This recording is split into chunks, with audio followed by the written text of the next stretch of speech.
Hallöchen! Heute machen wir mal ein Makramee. Das war auch tatsächlich mein allererstes Makramee, das ich selber gemacht habe. Ja, es wird ein paar Fehler hier jetzt bei dem allerersten geben. Aber Fehler passieren nun mal und beim nächsten wird es besser werden. Beim Topf habe ich von einem zum anderen gemessen und das mal 7 genommen. Das ist dann genau ein Strang und wir brauchen 8 Stränge. Ihr nehmt dann 4 Stränge, legt sie auf die Hälfte und legt erstmal den einen hin, markiert da die Mitte mit einem Teser, damit es nicht verrutscht. Und dann legt ihr in 90 Grad Winkel die anderen 4 Stränge mit der Mitte auf die andere Mitte und fixiert es nochmal mit einem Teser oder einem anderen Klebeband. Jetzt nehmt ihr den ersten Strang, legt ihn in den Bogen über den zweiten, nehmt den zweiten, legt ihn auch wieder in den Bogen über die nächsten, macht ihr mit dem dritten auch so und beim vierten legt ihr es wieder drüber, aber unter den letzten Strang wird es dann drunter gelegt. Und dann könnt ihr an den Enden ziehen und es so zusammenzurren. Und wenn ihr dann einigermaßen weit seid, könnt ihr auch den Teser entfernen, weil dann brauchen wir den nicht mehr zum Halt. Und dann habt ihr einen schönen Knoten in der Mitte.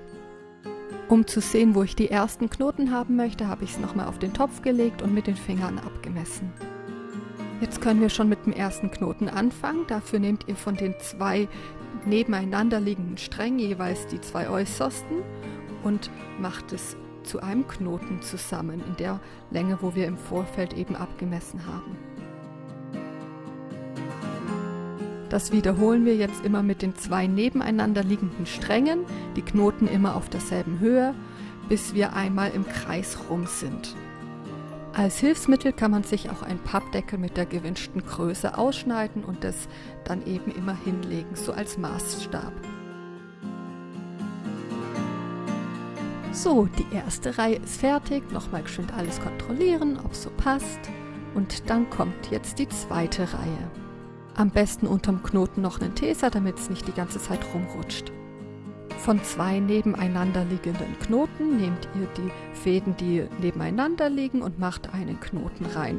Dadurch entsteht später das schöne Rautenmuster und gibt dem Topf dann den Halt und die Stabilität, die er eben braucht. Ich habe jetzt einfach den nächsten Strang an den fertigen Knoten rangelegt, um eben die Länge abzumessen. Die zweite Reihe ist jetzt auch fertig und wir machen jetzt einfach dasselbe Prinzip auch mit der dritten Reihe. Einfach immer die Nachbarfäden vom benachbarten Knoten verwenden. Hier habe ich einfach geschaut, ob ich schon genügend Reihen habe. Das sieht doch schon ganz schön aus, nicht wahr? Als Ampel sieht es sehr schön aus, aber ich wollte ja ein anderes System machen. Darum wird jetzt improvisiert. Ich lege 2 der Fäden oben um den Topf herum und an der neu entstandenen Rückseite werden die miteinander verknotet. Und dann können die restlichen viel zu langen Fäden oben eben befestigt werden. Dazu führt ihr den Faden von oben unter die 2 oberen Stränge drunter durch, lasst noch eine Schlaufe und führt dann den Faden durch die Schlaufe durch und zieht zu. Die Fäden waren mir so auf dem Weg, dass ich mir das hier einfach geschwind ausgedacht habe. Vielleicht könnt ihr ja auch die Fäden irgendwo befestigen. Das erleichtert die Arbeit schon ziemlich. Ich habe die linke Schnürtechnik einfach wie die rechte gemacht, was letzten Endes jetzt nicht ganz so optimal war.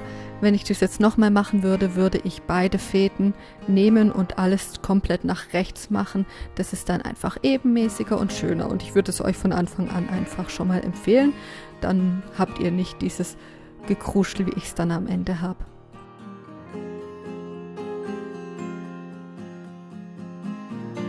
Neue Stränge kann man auf dieselbe Weise befestigen, einfach Faden unten drunter durch und dann durch die Schlaufe ziehen. Hier könnt ihr nochmal genauer die Technik sehen, einfach diese Schlinge machen, dann den Faden unter den 2 oberen durch und dann durch die Schlinge durch und festziehen.